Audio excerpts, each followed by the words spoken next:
శ్రీమాత్రే నమః. ఎవరి పని విధానం వారిదే. దానిని మనము బ్లేమ్ చేయటానికి లేదు. ఆ సందర్భం గురించని ఈ వీడియో చేస్తున్నాను అంతే.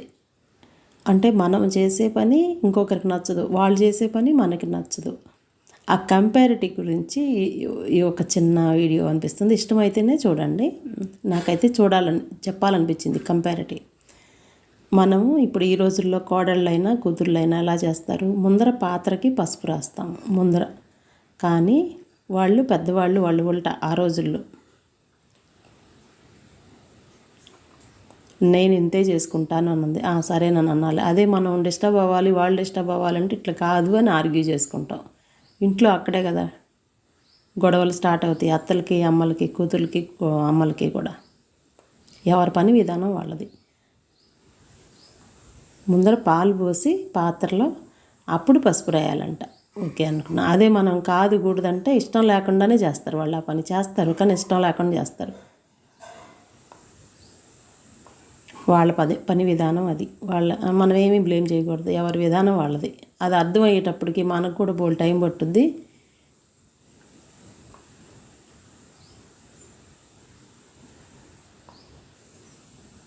గ్రామదేవత అమ్మవారి దగ్గరికి వెళ్ళలేనప్పుడు చిన్నవాళ్ళు అంటే వెళ్ళగలుగుతారు. అమ్మవారు ఎప్పుడు ఊరు చివర అటువైపు దూరంలోనే ఉంటారు కదా ఇంటి నుంచి. వెళ్ళడం కష్టం అయినప్పుడు ఇంట్లోనే సందర్భం వచ్చినప్పుడు ఇలాగ అమ్మవాళ్ళు ఇలా చేసుకుంటారు. అమ్మలు, అత్తగారులు ఎవరైనా సరే పెద్దవాళ్ళు అనేవాళ్ళు ఈరోజు పలానా పౌర్ణమి, ఈరోజు పలానా ఏకాదశి అమ్మవారికి ఇట్లా పెట్టుకునే వాళ్ళం. ఇప్పుడు నడవలేం కదా, అందుకని ఇంట్లోనే చేసుకుంటున్నాను అమ్మ, నేను రాలేకపోతున్నాను అని చెప్పుకొని అలాగా చేసుకునే పొంగలి ఈరోజు చేసే పొంగలి.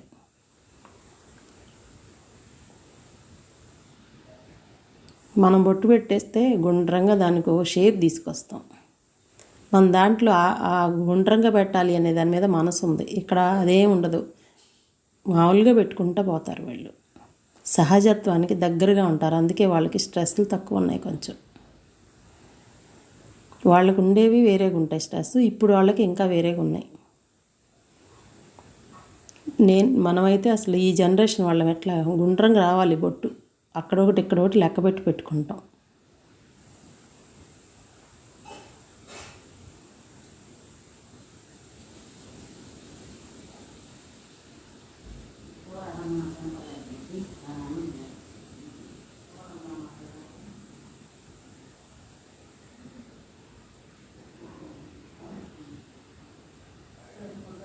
ఒక ఏజ్కి వచ్చేసాక క్వాలిటీగా చేయాలి, లేకపోతే ఇట్లా ఆర్డర్లో చేయాలి అనే దాని మీద ఇంట్రెస్ట్ ఉండదంట. నేను చాలా వరకు పెద్దవాళ్ళందరి దగ్గర వింటాను అన్నమాట. ఒక ఏజ్కి వచ్చాక అప్పుడు చేసేవాళ్ళం, కానీ ఇప్పుడు అంత ఇంట్రెస్ట్ ఉండట్లేదు, చేయటం కుదరట్లేదు, చేయాలని అనిపించట్లా, ఓపిక లేదు. ఇలాంటి మాటలు అర్థం చేసుకొని వదిలేయటం నేర్చుకోవాలి. వదిలేయటం అంటే వాళ్ళ పని విధానంలో ఒకసారి వాళ్ళు పని చేస్తుంటే వాళ్ళ విధానంలో వాళ్ళు చేస్తారు అంతే. అప్పుడు వాళ్ళకి బాగుంటుంది, మనకి బాగుంటుంది. చూడండి ఫైనల్గా ఇట్లా వచ్చింది. బాగుంది అని అనుకున్నాం. నిజంగానే సంతోషంగా ఉంది. ఎందుకంటే చేసే పని మీద శ్రద్ధ ఉంది, కానీ అక్కడ ఏదో రావాలని లేదు కదా వాళ్ళకి. అది వాళ్ళ విధానం అది.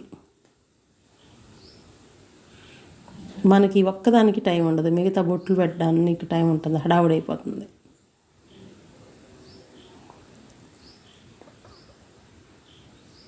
ఈ వీడియోని అస్సలు ఎడిట్ చేయాల, ఉన్న వీడియోని ఉన్నట్టు చేశాను. మధ్యలో నేను అటు జామ చెట్టుకి వెళ్ళేటప్పటికి పాలు పొంగినాయి.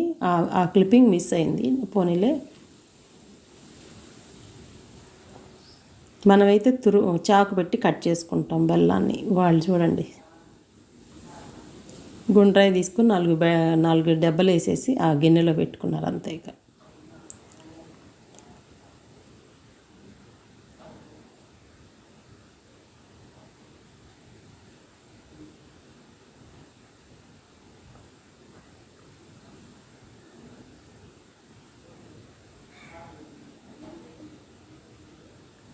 చాలా సింపుల్గా ప్రశాంతంగా నిదానంగా చేస్తారు. మనం ఏం చేస్తాము, వేరే పని కూడా పెట్టుకుంటాము ఆ టైంలో. అందుకని మనకు టైం కుదరదు. కానీ వాళ్ళు కూడా అప్పుడు అంతే చేసుకునే వాళ్ళే.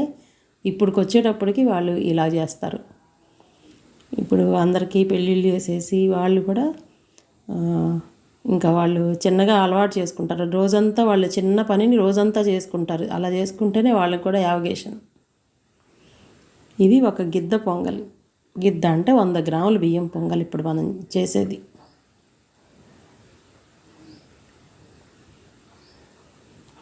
కేజీ పావు బియ్యం చేసేదంటాము ఎప్పుడు కూడా. పావు చేస్తే సరిపోయేది కాదమ్మా, చివరికి 2 గంటలకల్లా అయిపోయేది. మధ్యాహ్నం ఉదయం 10కి 19:30కి చేసేస్తే అలాంటి వాళ్ళు పావు బియ్యం అంటే ఎన్ని గ్రాములు, 1200 గ్రాముల బియ్యం చేసేవాళ్ళు. అలాంటిది ఇప్పుడు 100 గ్రాముల బియ్యానికి అయిపోదు. ఇది అయిపోవటం చాలా కష్టం. ఇద్దరు ముగ్గురు ఉన్నామో ఇవాళ వచ్చామో అనుకుంటేనే 100 గ్రాముల బియ్యం. పావు కేజీ బెల్లం అంట. కొంచెం చిన్న 2 స్పూన్లు పంచదార కూడా వేస్తే సరిపోద్ది అని అంది.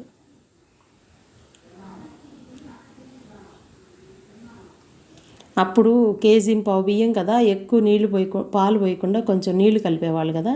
ఇప్పుడు ఎన్ని పాలున్నా గుప్పెడి బియ్యం చేయాలన్నా నీళ్లు కలపకుండా పొంగల్ చేయదమ్మ. నాకు అలవాటు, అంత వేయకూడదు పాలల్లో అంటది. ఎందుకంటే కేజీ బియ్యానికి 4 లీటర్లు 2-3 లీటర్లు పాలు పోసేవాళ్ళు కాదు కదా, కొంచెం 2 లీటర్ల కన్నా ఎక్కువ పోయారు కదా. అదే అలవాటుతో ఇప్పుడు ఎంత చిన్న గ్లాస్ చేసినా సరే కొంచెం వాటర్ వేయాల్సింది. ఇందాక స్టార్టింగ్లో చూసారో లేదు, గిన్నెలో అడుగు నీళ్ళు ఉన్నాయి, తర్వాత పాలు పోసింది.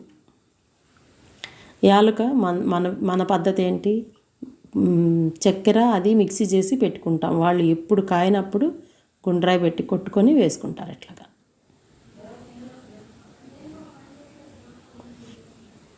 ఇదిగోండి ఇవి కూడా కొంచెం డార్క్గానే వచ్చినాయి. ఇంకా అవి ఊరికే మాడిపోతున్నాయి.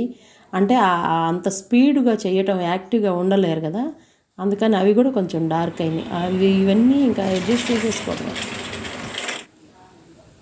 ఫైనల్గా పూజ దగ్గరికి వచ్చేటప్పటికి అమ్మవారికి సపరేట్గా దేవుడు మందిరంలో కాకుండా విడిగా ఇలాగ చూపించి చేస్తారు. ఆ రోజు శుక్రవారము, ఆదివారం, మంగళవారాల రోజు ఇలా పెట్టేసి కొబ్బరికాయ కొట్టుకోవడమో, పొంగల్ చేయటమో, పండు పువ్వు పెట్టి ఇలాగా చూపిస్తారు. Thank you all.